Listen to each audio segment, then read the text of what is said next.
Hey y'all, welcome back to another episode of Your Vibes Podcast. Everybody's got a vibe and a story to tell. Here's this one. I hope you enjoy. This episode is brought to you by Your Vibes Entertainment. Your Vibes Entertainment is Middle Tennessee's premier hospitality entertainment consulting company. If you or your business are in need of a mobile DJ, group entertainment like trivia, karaoke, or bingo, or you just need a professional MC to help coordinate your event's day of logistics, we have you covered. It's no work and all play when you hire Your Vibes Entertainment. You can trust us to bring top-of-the-line sound equipment, lighting, and a professional attitude to any event you are hosting.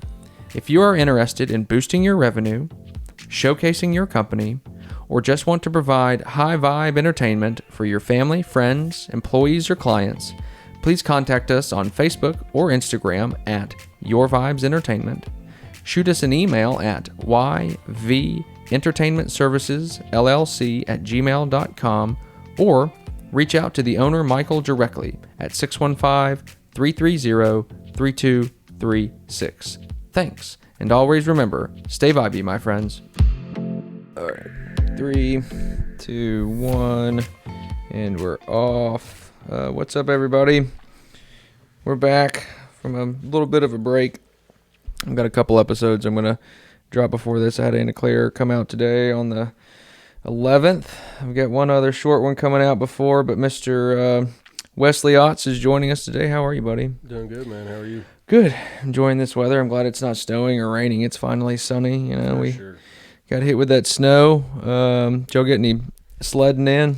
Yeah, we got a little bit in. Just had one of my daughters. We went and did some sightseeing, and I was teaching her the do's and don'ts of driving on snow. Oh, there you go. How'd that work out? I scared her half to death a couple times, but it was fun. I can imagine. So how old is your daughter? She is 14. Okay, cool. Getting her behind the wheel early then. Yeah, I mean, we've got to do it with a bunch of them. Got one that's, one that's 16, one that just turned 15, and she's 14. Got two 11-year-old daughters right now. Good Lord. And then a bun in the oven. Oh, yeah. Congratulations on that. Is it a boy or a girl? It's a boy. Okay. You're going to have your hands full, son. Mm-hmm. Yeah, I don't know what we was thinking. Crazy, starting over. You're going to repopulate Dickson at some point. That's so silly. Yeah, I started. I think it's good to get kids behind some sort of motorized vehicle or something when they're early. I know I started riding four-wheelers when I was like 12 or 13, and getting out there in the mud and learning how to kind of spin out and do donuts and control everything is just massive. I mean, the amount of wrecks and people were having in the snow, and I had to drive in it quite a bit, just going back and forth, but you'd slip a little bit. It's just kind of muscle memory at that point. And oh, yeah. Yeah, it's like I tell my kids, and, us growing up doing the things we did, we knew what stupid felt like. Yeah. and we knew not to do it or how to avoid it as best we could, I guess. Yeah, if you're going to be dumb, you got to be tough, right? And, I'm sure that we've had our fair share of accidents and run-ins with situations that were not necessarily fully desirable, but we survived it. And we learned from them. And we learned from them, and we can now teach our children them. Mm-hmm. But sometimes you got to let them go through that stuff, though. Yeah. I've sat there and watched both of my kids' demise there for a little bit of like, this isn't going to end well, but yeah. I mean, all we can do is give them the forewarning of our previous experience with whatever stupid activity they're doing, and if they choose to do it, just they got to know what it feels like, I guess. Yeah, you do. There's, I'm sure you were the same way with your parents, but there's a little bit of a rebellion that goes on, and we don't know what we're talking about, and it's not going to be as bad as you think it is, and I'm like, okay, that's fine. Go out and do whatever you feel like you're going to do. And call me when you need help. I need to bail you out of jail or get you out of the hospital, whichever one it may be. I'll be there to help you for sure. So as most everybody may know, Mr. Otts is owner-operator of Otts BBQ in Burns. So thought we'd bring him in here and kind of just chat a little, because Burns is a special place in my heart. I think that's got a lot of potential, and to kind of operate there is really, I guess, how many other, there's the Mexican restaurant, right? And that's it. It used to be Sir Pizza, but That's right. It was right after we opened. They moved somewhere else. I heard they're. I don't know if I need to put somebody else's information out there like that, but Yeah, I heard they found another location. Okay, all right, yeah, because I didn't even realize they'd moved. I knew they were over there for a while. Where were they before that? Weren't they? It was right next to the Mexican restaurant. Okay, that's right. That's what it was. Yeah. And then I guess that park on 96. Are they thinking about doing something with that too? I'm not sure. Yeah, I don't know. There's a lot of potential in that whole area, and I think that Burns, given its proximity to Nashville and the type of clientele that live in that area, could definitely be deserving of some more amenities than what they've got right now. And for sure. I'm sure that given there's very little competition in that area, are experiencing some pretty good traffic. And just want to bring you in and kind of get your story and let everybody hear kind of how Wes got into the, we can maybe start just a little bit before what you had going on and kind of why you fell in love with barbecue. We can go from there. Yeah. Well, I mean, I've been cooking as long as I could reach a grill, with my dad and grandpa, and then, cooking in the kitchen with my mom. So I learned the best of both worlds. So, but I was in the concrete business before I jumped into this, which we found it, and been the whole living your dream thing, and instead of somebody else's, it was just real. It was real heavy on me, I guess, and then so I started making the barbecue sauce again, and we were setting up at ball fields, and use that to actually pretty much get the money that we needed to open up. I mean, we had to dip into the savings quite a bit. Yeah. But that got us going, and it was just going to be a, open up whenever we could kind of thing, kind of not really a hobby, but as a side hustle, sure. I guess. And then things just didn't work out at work. We just decided to part ways, and we threw all the eggs we had in that basket, and I mean it's worked out ever since. That's awesome. And it's probably the best move that we could have ever made. It was terrifying. It was extremely terrifying. Is this gonna work or not? Yeah. Like, I hope my food doesn't suck. But no, I practiced a lot and messed up a lot of food to get it to where it is now, and I mean, but I'm still learning every day on how to make it better and sure, and how to do stuff.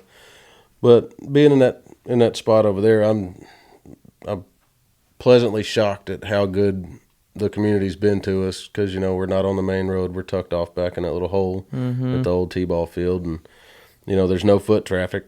Sure. I mean, it's all of our customers have been word of mouth. That's awesome. So I mean, and Facebook advertising, right. Obviously, but that's been our sole source of advertisement is Facebook and word of mouth. Media, yeah, that's awesome, and that's a good thing about a small town too, man. And I know you do get out in the community as well too, and do some catering and stuff, but kind of want to jump back into the barbecue sauce as far as kind of the genesis of the whole thing. So is that something that is a family recipe, or is that you made it up and tested and tried it?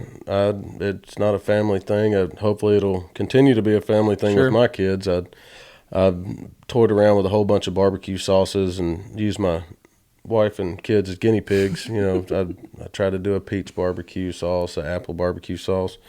They really turned into like just barbecue flavored applesauce. Yeah. So those didn't work out that well. Then ended up with this one, and that's just it. Cool. Hadn't changed it from there. But that was the thick barbecue sauce we have. That's the one I always made. And then Victoria broke the news to me that she didn't like thick barbecue sauce. She liked vinegar barbecue sauce. So I tested a few batches, and probably about the third or fourth batch, whenever she went, I was like, okay, I'm not changing it. Write it down. That's what the vinegar sauce is. That's what it's going to be. Yep. So anybody that likes the vinegar sauce, thank Victoria for that. Okay. See, there you go. And what about the label on there? I feel like I remember something. Did one of your kids draw that, or is that? She's 16 now. My 16-year-old daughter drew the label that's on the sauce. Cool. She said it was a picture of me. Which I did a poll. She did 4 different ones. Had 2 that were supposed to be my heads, and then 2 that was a pig head. Okay. And then we posted online, told everybody to take a vote, and they picked the one that what it is. But I did make my daughter change the beard because one of the pigs had a better beard than my picture did, so I had her put that beard on me. That's so silly. Yeah. Well, now she's famous. Yep. That's awesome. She's already asking for royalties. I'm sure she is. Well, quite the businesswoman there. There you go.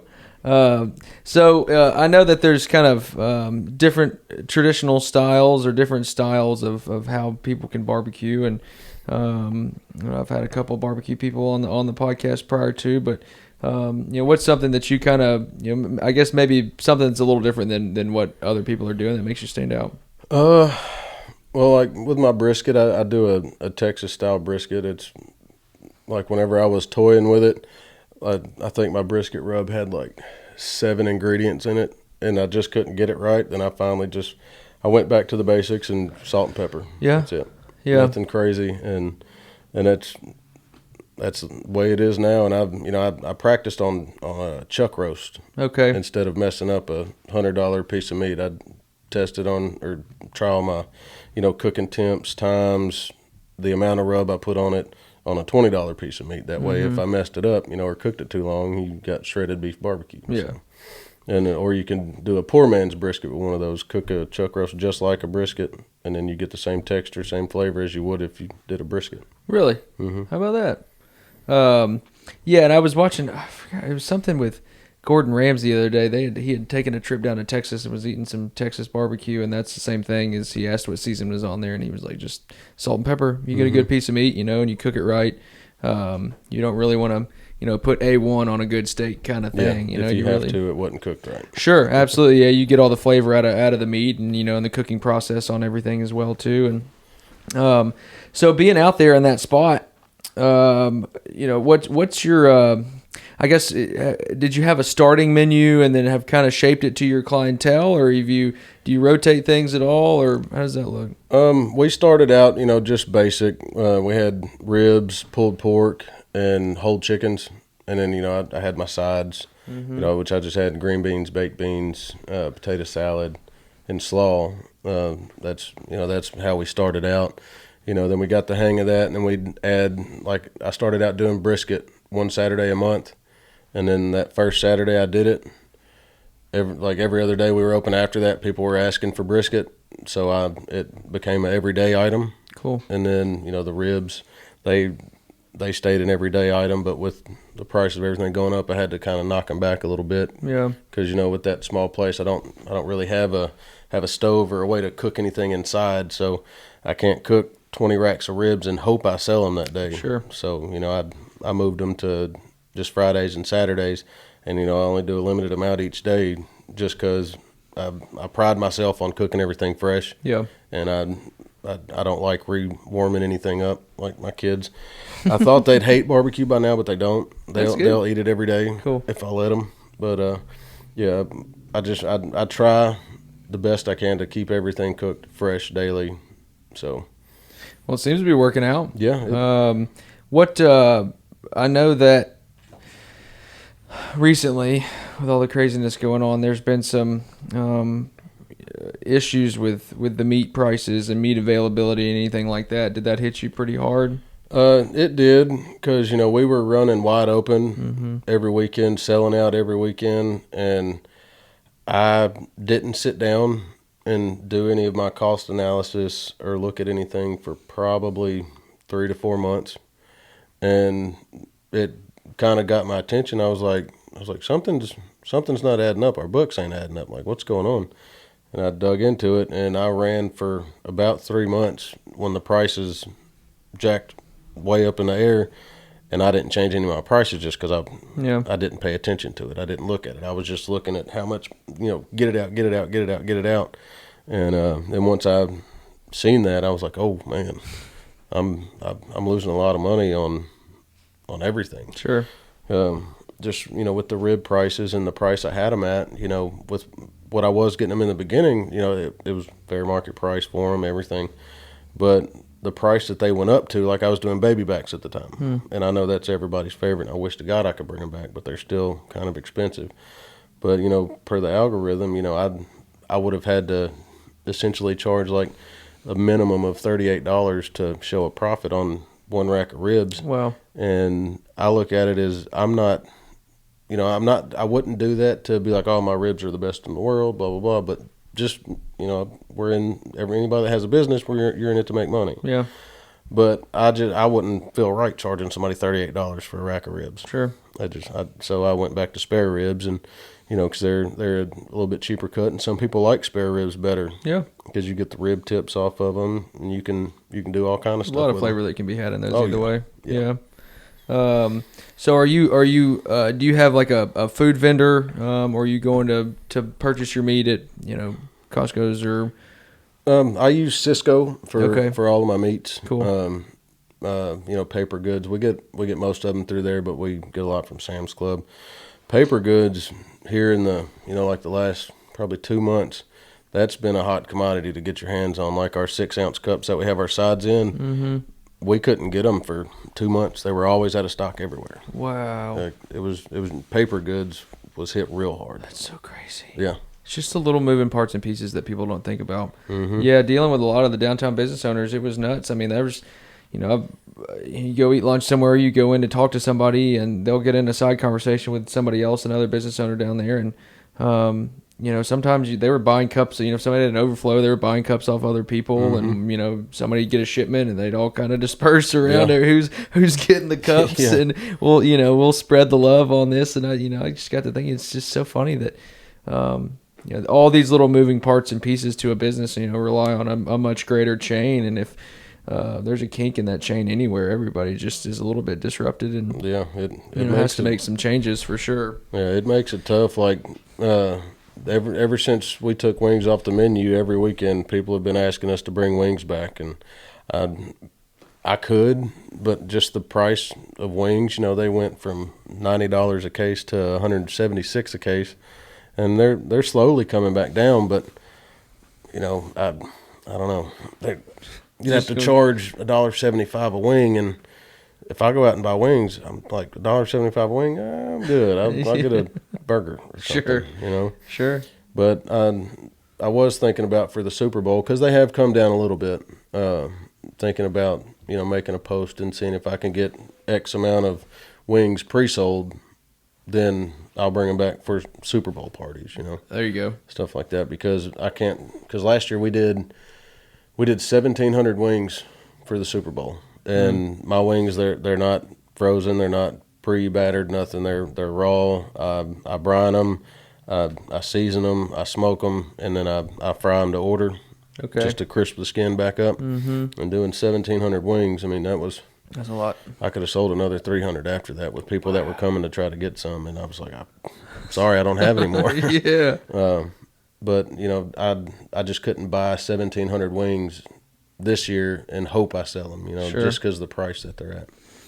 And it's planning for stuff like that too. It's crazy because you just never know. Like we were talking before we started, is that the brewery obviously has never been open. They've just been bought out, never been open on Monday, and they've started serving food. And I got wind that there wasn't many people there. And then I walked in at like 9, and it was packed, and they were just slinging food everywhere. I was like, oh God, I hope she prepared, for a full house full of people. You just never know when that many people are going to walk in. And of course, you've got a perishable product on the shelf. Mm-hmm. So it's a very tender rope to walk for sure. And yeah, because like there's some weekends where I can't get the food out the window fast enough, mm-hmm. and there's some weekends where I'm like, do I need to get a sign and go like dance out on the highway, try to get customers down there?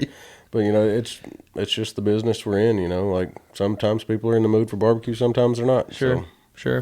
And what are your so how many are you operating 4 days a week? Yeah, we're Thursday through Saturday 11 to 6, Sunday 11 to 4. Okay. We're wanting to do more, but we've got to do a few other things. Like we're talking about expanding down in that location in Burns and building some kind of outdoor dining area, like with a concrete slab covered, all that stuff. Just to help the customers out. Provide more, an environment for people. Provide a better environment for them, because I know there's some times where people are just wanting to grab and go home and eat dinner, but sometimes they want to sit down and have a conversation and eat or something. Yeah. So we've been in talks about that with the landlord about different stuff we can do over there, and he's on board with it too. We just gotta That's good. wait for the right time. So. Yeah, and throw some cornhole boards out there and horseshoe and, just random little things out there. Just give people something to do. I think people just like to get out of the house, especially nowadays. I mean, hell, past 2 years have been cooped up and things have been weird, and people just enjoy getting out and seeing other people and, enjoy, especially where you're at, just enjoying the outdoors and eating outdoors. That's kind of something you don't get too much around here. Yeah, and see, that was the scariest part about opening up. We opened up September 1st of 2020. And it was leading into winter, so it was the year that COVID was at its worst, and it was starting to get winter. So we opened up in the worst year and the worst time of the year, but the community, they blew us out of the water. Like, that's so awesome. Like it was insane, the response we got just by opening up, and like I knew the new restaurant smell was going to wear off eventually. But for the length that stayed on and we stayed just swamped was absolutely incredible. Cool. I couldn't be more thankful and more grateful to the community for that. That's an amazing community for sure that has got a lot of interesting people that live there that have some great ideas and some great wherewithal. And it's just got a lot of potential. And, it's easier for them to, instead of driving all the way into Dickson to get something to eat, just pop over there and get some quality barbecue and take it back home to their family. So I know you kind of operate there as well too, but the catering aspect, or maybe not catering, but I guess kind of the food truck or mobile operations, I'll say that. So is that something, I know that you've dived into that as well too, but where are you where is that taking you, and what are you seeing when you're doing that? I would love to be able to go mobile as well as our Burns location, but finding food trucks like the two that I've had for the past events, I've either borrowed or rented from somebody just to have something out there, and but just the response we get from that, like the street festival last year, it was insane. Like, I brought enough food to run my brick and mortar location for 2.5 days. Wow. We were sold out in 5.5 hours. That's crazy. And I mean, and it wasn't just me, it was the other vendors as well. Like, it was just insane.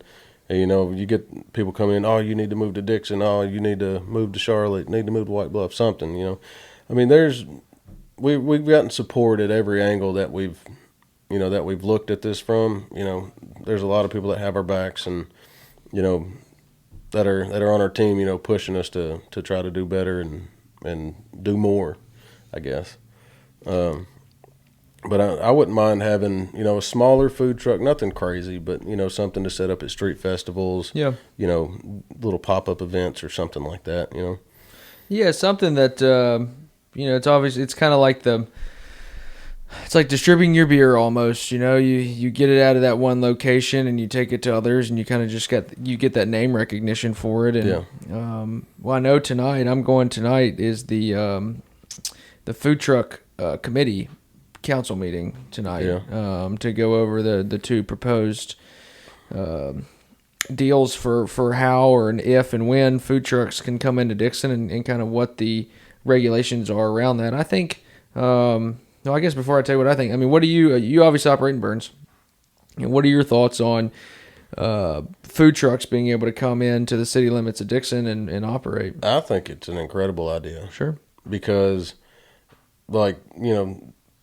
instead of having to go to Nashville every day and, fight that market, they can set up down here, like, even if it's find a parking lot or a piece of land or something, and just have like a food trailer park day, where everybody can go out, and there's just a plethora of different foods to try. And, there's a lot of people that, that have food trucks that you don't hear about a lot because they are in Nashville and they can't come down here. And you're obviously not going to drive to Nashville to go to a food truck. Sure. So I think it'd be a great idea. Yeah. Like, I've even thought about reaching out to a couple of them, and because I've got that big parking lot on my side, being like, hey guys, let's start the spring off, 3 or 4 of them, whatever I got room for. Hey, bring your rig, set up, let's make an event out of this. Yeah. I mean, I know that would take away from my business over there, but I think people are too worried about competing than they are working together on stuff like that. And Burns, you can set up food trucks in Burns anywhere, can't you? That I don't know. I think you can. It's knowing Landon, I don't think he would care. Yeah, I don't think he'd have a problem with it. No.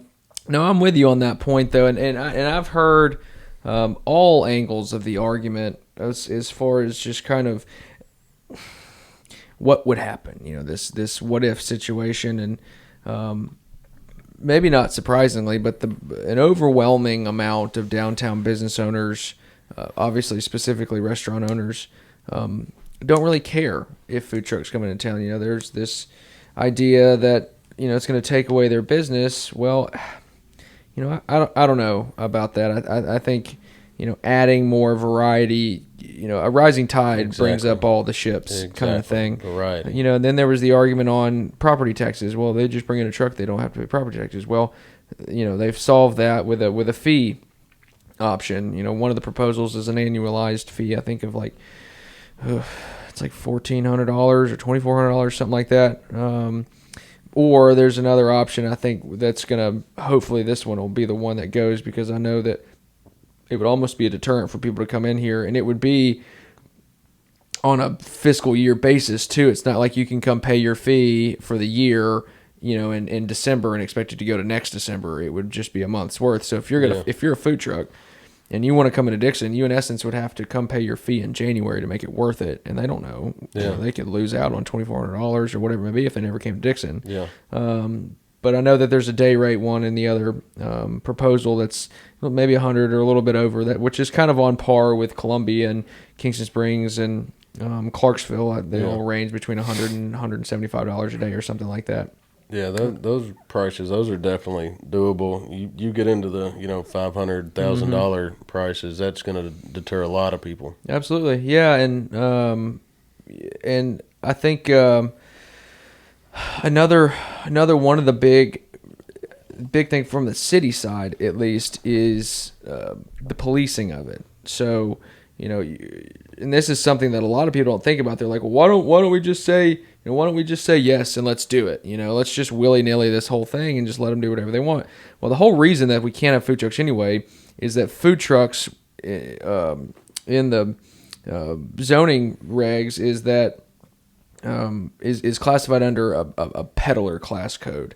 So there used to be back in the day a bunch of people that would just come and set up tents and sell leather wallets or belts or feathers or, you know, whatever the hell they were selling, and just causing a big issue. They just pop up anywhere, you know. So we had to put rules in place.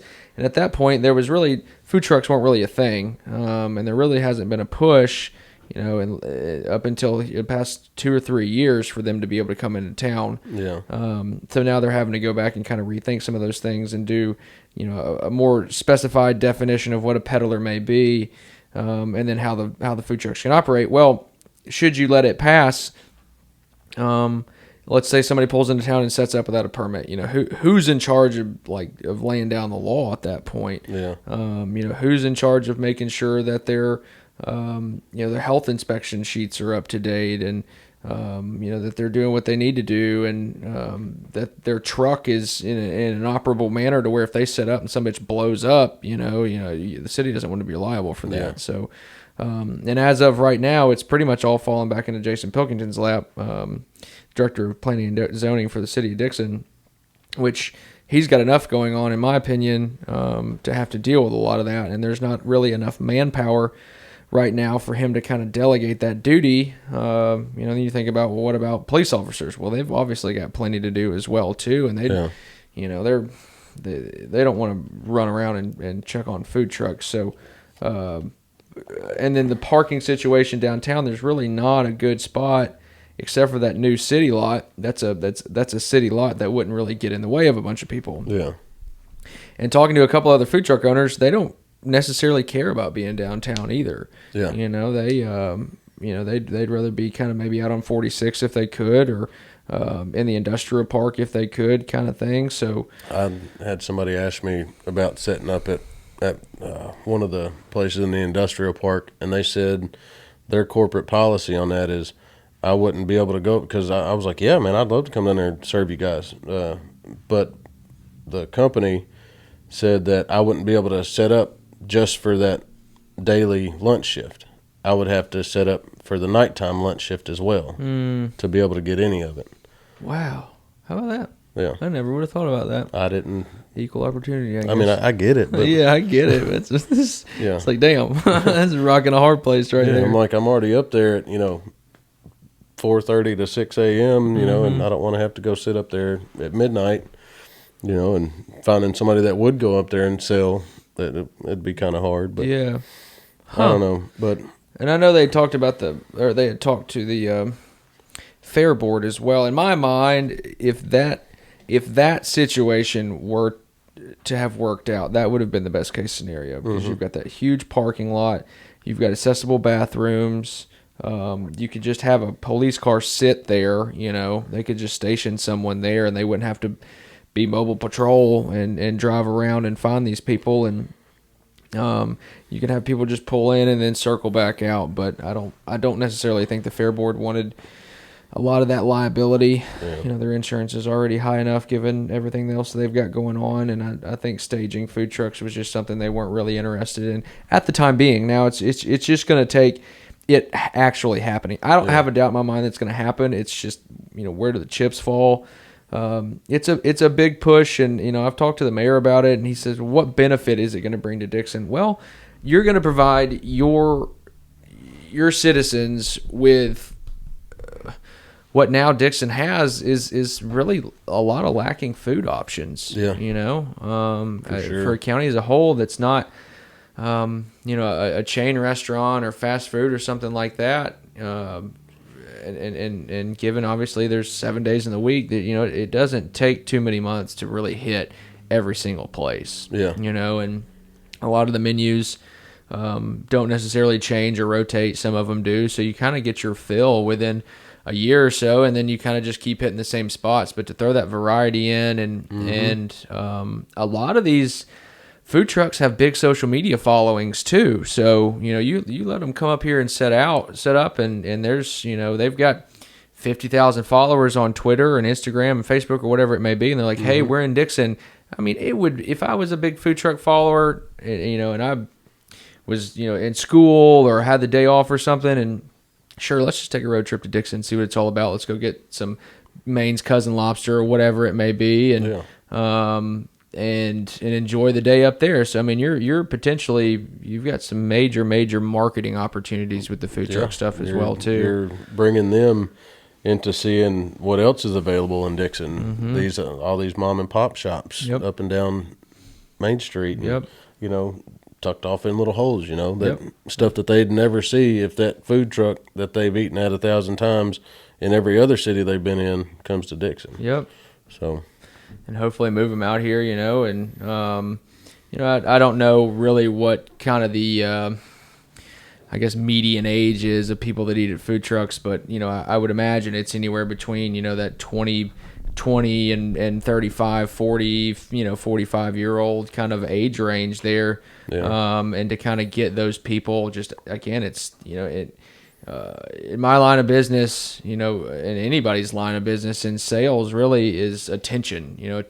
You could have the best pitch in the whole world, or you could be the best closer in the whole world, or have the best product, but nothing is going to get you sales or revenue or tax dollars like attention does. And if you just keep bringing neat things to Dickson, and you could have, and then you've got all of these food trucks that are used to Dickson and used to dealing with the city and how they work and what they're supposed to do. Then you've got kind of this relationship with, outside vendors in the city of Dickson. And then at that point, it's fair game for, a huge festival where you could really pull, like some of these food trucks, you're like, oh yeah, I really don't want to come out here. I don't know much about Dickson. It's a small redneck town, whatever it may be. But if they've coming out here, or if they know people that have come out here and said, man, we're fucking killing it right now. Then you have a festival and you've got people banging down the door to pay, X amount of money for a permit for this specific festival or whatever it may be. And, now you've got more revenue. So, the world's changing. And people are changing too, and interests are obviously changing. And Dickson's been good with growth, and they've done a good job with controllable growth. I still see a little bit of resistance on some things coming in. I'm sure you do as well too. But it should be an interesting meeting, and I know there's going to be a ton of people there. So just kind of excited to see where that goes. So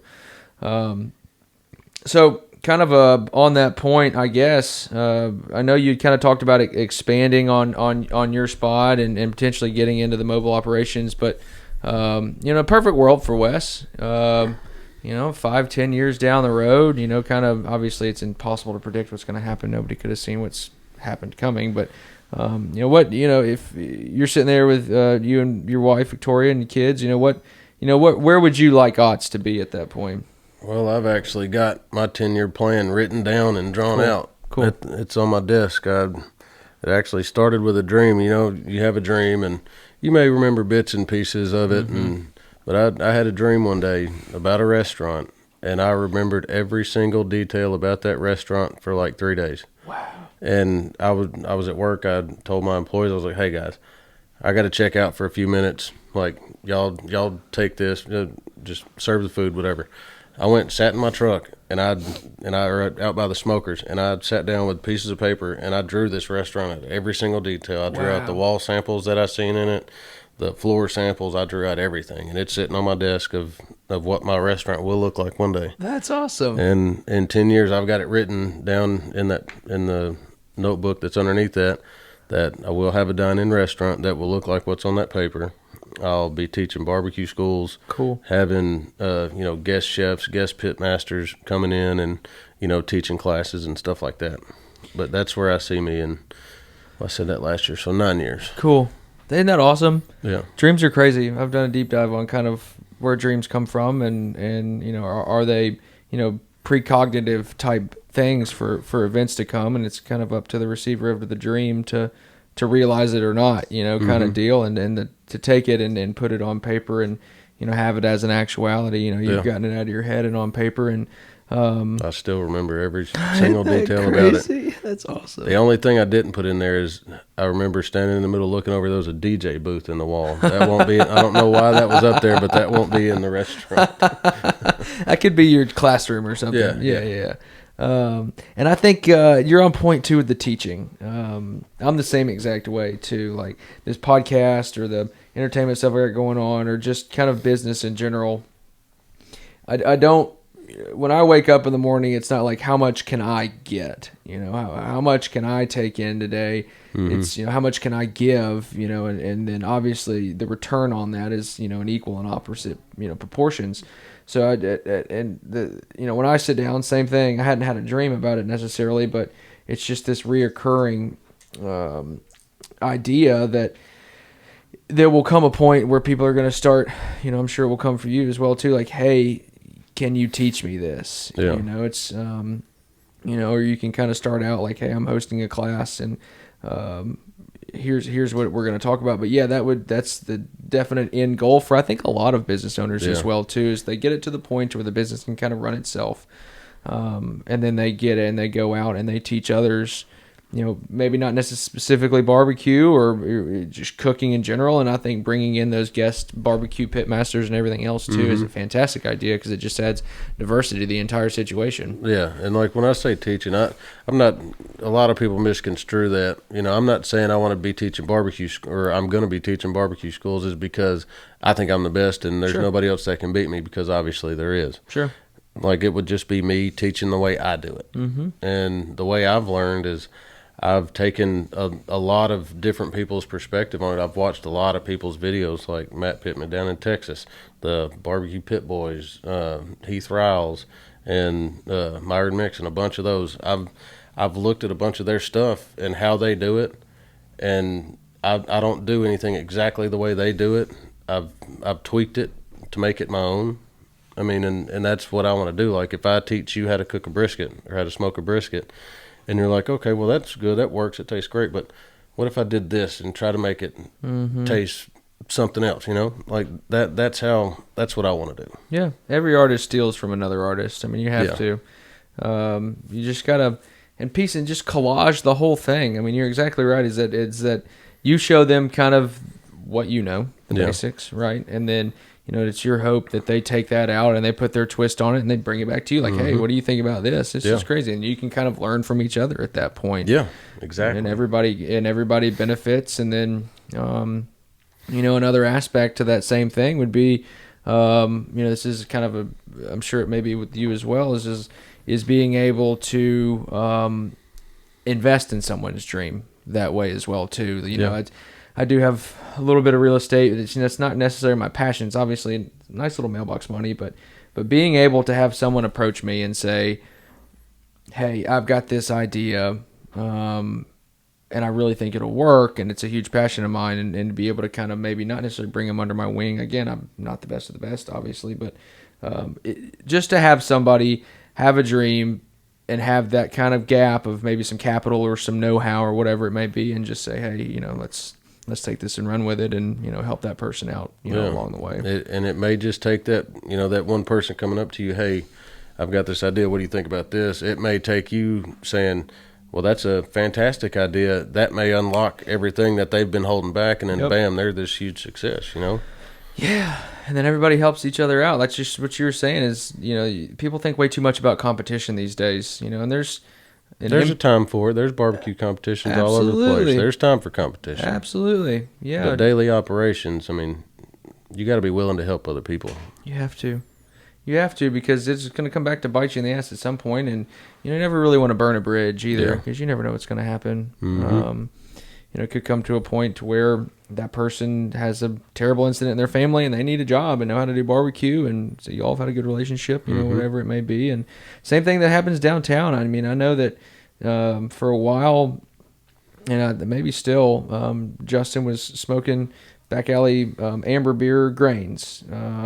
You know, Elizabeth would give some ingredients to different places, and everybody just like the plasticware. Everybody just kind of lives symbiotically, which is huge, and a big shout out to this town for doing that as well too. You know, everybody, you know, as it grows, there's obviously going to be some other things that come into town, and you know, it'll hurt your business, but it drives innovation. You know, you can't just be, you know, cock of the walk the whole time. Oh yeah, and just expect everything's going to be gravy and nothing's ever going to change. And if somebody comes into town, you get all pissed off about it and try to run them out of town or whatever it may be. Yeah. See, it's like McAllister's coming to town. I'm like, man, I'm so glad they're here. They're amazing. Yeah. But then on the other cheek, I'm like, oh crap, I hate that they're here because they're so good. Right.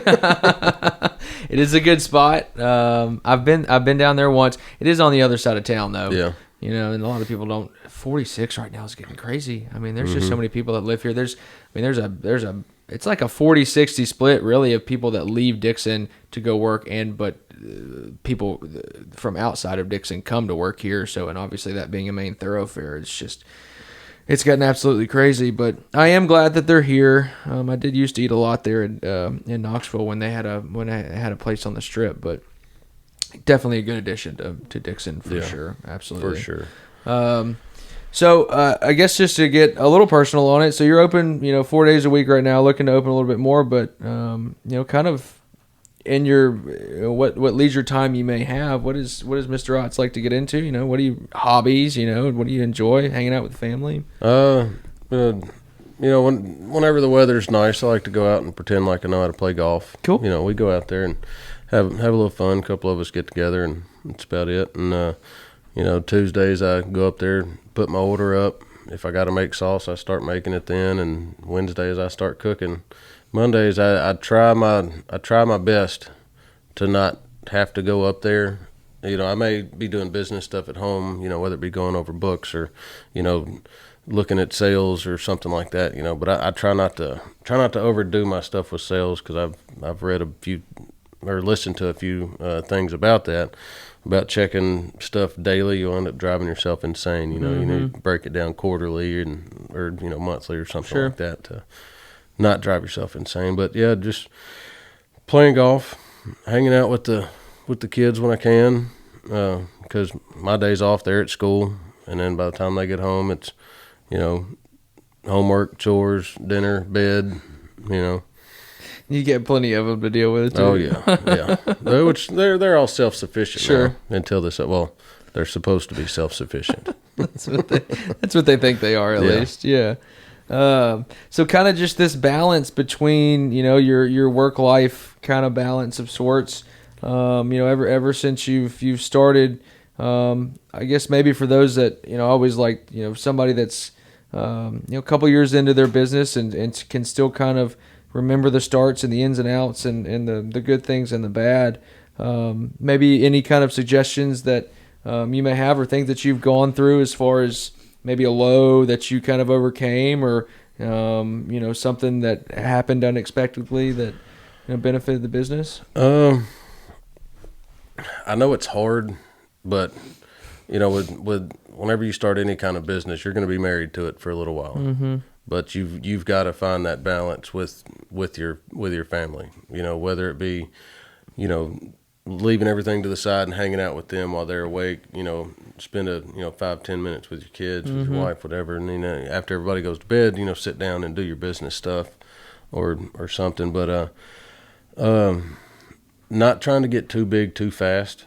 That was one of the main things, and I think starting in that spot is what truly helped, because we weren't on the main highway. I feel like if we were on the main highway, we would have just been absolutely bombarded, and I think I would have ended up falling on my face, because the employee situation. We haven't always had a lot of people. Yeah. We've got our core couple that stick with us and make all this stuff possible. But with some lows, like, don't get too stuck on that high whenever you first start. Yeah. Like, don't think it's going to be like that forever, because if you do, once you have that first low or that first day of really no sales at all, you start second guessing yourself. And I did that. I was like, does my food suck? Did I mess something up? Did I make somebody mad or anything? And then, I just had to sit back and think. I'm like, people aren't going to want my food all the time. Sure. As much as you may think so. Absolutely. Yeah, as much as I would love them to, I know they're not. Yeah. Which I've got some regular customers that come in every, on certain days, like the tick on a clock. They're there to get their certain food, and I can count on those. But no, just try not to grow too fast. Try not to do too much. That's just ride that wave. Yeah. And deal with it as it comes. And and a lot of people, they take a lot of things too seriously. Obviously you've got to be serious. You've got to be somewhat structured, not too terribly structured, because then you're just rigid and you can't be malleable to the given situations that the day may bring. But one thing that somebody once told me, specifically talking about this town, is that should something happen, A, you're not as important as you think you are, and B, most controversy in this town lasts 3-4 days, a week, maybe 2 weeks max, and then people forget about it. Somebody else screws something up, and something else happens, something good, something bad, whatever it may be. And so, should something go wrong,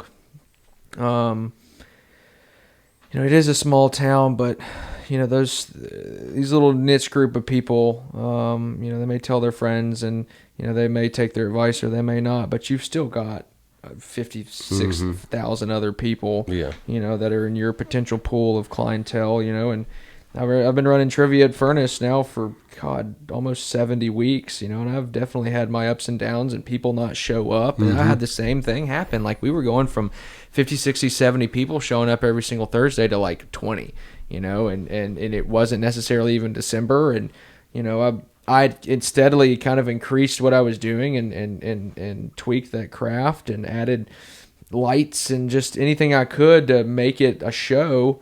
And people still weren't coming in. So you usually have to kind of sit down and think about what you're doing. So you just kind of add and you twist and you play with it, and you can't be scared to ask for help. Yeah. That's a lot of people don't do that either. Yeah. I was like that. Yeah. Like, even asking my wife for help, let alone anybody else that's in the same industry I'm in for help. Yeah. Initially, you almost feel kind of embarrassed, because you're like, I should know this kind of thing, or I should be able to figure it out. But sometimes things just don't click. Yeah. And I've been the same way too. There's still stuff I don't know that I'm learning every day. So are you reaching out to mentors and just talking to people and all that? Yeah. That's good. Yeah. People willing to help. Oh yeah. I've talked with Jason Perigin a lot. Cool. And he's helping steer me in the right direction. Cool. Yeah, he's pretty well experienced for sure. I know Yeah. he does a lot of competitions and Yeah, and he actually introduced me to all the guys down at the Jack Cool. in Lynchburg this Yeah. past year, which I was only able to go down there for a day. But this year, even though we're gonna have a newborn with us, we're gonna try our best to get down there and stay the whole week with with helping set up the vendor spots, help up the competitors, helping lay out their spots, and like there's just so much that goes into it. There's so many moving parts that it's just incredible that people don't see that part of it. Mm-hmm. And what I think is going to be cool this year is like one of the barbecue icons is going to be down there, like doing what I was doing, helping set up the cool. spots and stuff. Like it's a Tuffy Stone. He's one of the barbecue gurus and the man. Yeah, and Okay. he just wants to come down and help do that stuff. Wow. And Tuffy it's just Stone. That sounds like a barbecue pit master there. it's just incredible, that somebody of his caliber. It just shows how humble he is. He's like, yeah, I've got books, I've been on shows, I've been whatever. I'm not above coming down and spray painting out spots for competitors and stuff like that. And I just think it's cool. I have my little man down there. Before he knows barbecue, all the who's who of barbecue will know who he is. Yeah, gives me hope for the cool. future for him. Definitely a good reference to have too, for sure. Yeah, and a lot of people don't realize that either. Some people feel like they obviously delegation is key. You can't do everything all by yourself, but for sure. But remembering where you came from, is huge too, and to kind of get back to your roots. Like this morning, we had our Downtown Dickson Association meeting, and all the events that we put on, throughout the year this was kind of our planning meeting. And this past year was really the first year the DDA has been formed and has done the Spring Festival. We participated in Old Timers Day, and then of course we had all the Christmas stuff too. But there was about 5 or 6 people that did all of that, and there's 80 members in the DDA. And so that was kind of our meeting today. Was we developed some committees as well too. Just the same thing, just spraying lines for vendors, and I think it's super important for people to know how the sausage is made. Yeah. For lack of a better description, and then again teach it to people, but don't ever forget where you came from. If you need to lend I don't give a damn if you're the president or not. If there's a lending hand that's needed, to grab a hold of those humble roots, like you were saying, and to really get down and do that, it takes a special person to do that. Yeah, hearing the stories of him, like doing that, wanting to come down, it kind of humbled me in a sense, because it did kind of blow my head up a little bit when we first started. It just did. Sure, would have anybody, but just hearing stories like that and meeting the people I've met in this last year and a half, like it's been more humbling than anything, and it kind of grounded me back down. Yeah, you kind of realize how when somebody makes it, how they act, and you kind of emulate that a little bit, and bring, like you said, just every artist steals from the other artist, and it's just a big group of people. You're like all these people you see in magazines and on shows, they're really just normal people. They put their pants on one leg at a time, don't they? Yeah. For the most part, for those that do wear pants. Yeah. The way of the world we're living in today, who knows? Yeah. Cool. Well, we're almost at an hour, man. Can you believe that? Time flies. Time flies when you're having fun. That's right. Cool. Do you have anything else? Did you want to plug your social medias in? We have a Facebook. It's Otts BBQ, okay. And same as Instagram. I'm not as active on Instagram, even though I need to be. Sure. But I did start a TikTok. Cool. It's huge, man. Oh yeah, and I've got one of my daughters. We've got 2 videos on there. I had her help me pick out the songs to go on them. Cool. I may hire one of them to start doing the videos. So. Yeah, and the kids, they can operate that stuff like nobody's business, and it's obviously the most downloaded and most popular social media app right now. And I've seen, I was reading some stories on some breweries that were doing that, and they're just seeing a massive increase in not even necessarily walk-in business, but distribution business, or online orders or to-go stuff like that. And all they're really doing is the process. They're the brewing process, and the mistakes that they make or the good things that happen or new beers that are coming out and the ingredients they put in there and kind of how they do it. Now it takes, like you're right, you're going to have to delegate that because I've done that. There's a girl in town that started doing TikTok videos for businesses that I can put you in touch with if you want. She can. She did one for trivia that turned out great, and I just think that if you're not growing, you're dying. And as I particularly don't necessarily like social media. I mean, I enjoy kind of keeping up with things. I'll post and advertise for trivia and stuff like that, but it's not something I'm interested in doing myself. Yeah, so find somebody to do it. That's like, ever since we started this, that's about 98% of my Facebook post is me sharing the business post, and that's really all it's used for. Yep. It's working. You know? Just imagine if you added a little bit of this, a little bit of that, a little bit of this. Throw a little sparkle to it, and a little music, and have the kids come up with a TikTok dance for Otts BBQ. Barbecue TikTok dance. I'm holding briskets or something in their hand. I think you're onto something there. They start a trend. Yeah. Cool. Well, I do appreciate you taking the time. I know you're busy. I know you're sure you've got some things to do, and thanks for dropping in. Thank you guys again for listening. I surely appreciate it. Be sure to like, subscribe, check them out on Facebook, and go give their couple TikTok videos a like, and subscribe to his page, and just like everybody that we have on here, local business owners, people like that, show them support. They live in your county, they feed you. They feed into our economy as well too with tax dollars and property tax and everything else as well. And it's people like Wes that keep this place going around. So once again, thank you guys for listening, and until next time, peace. Thanks again to Your Vibes Entertainment for sponsoring this episode. If you're looking to boost your revenue, showcase your company, or just want to provide high vibe entertainment for your family, friends, employees, or clients, please reach out to them directly on Facebook or Instagram at Your Vibes Entertainment. Shoot them an email at yventertainmentservicesllc@gmail.com, or give the owner Michael a call directly at 615-330-3236. If you're interested in sponsoring an episode, please reach out to me directly via email at yourvibespodcast@gmail.com. Thanks again for listening, and always remember, stay vibey, my friends.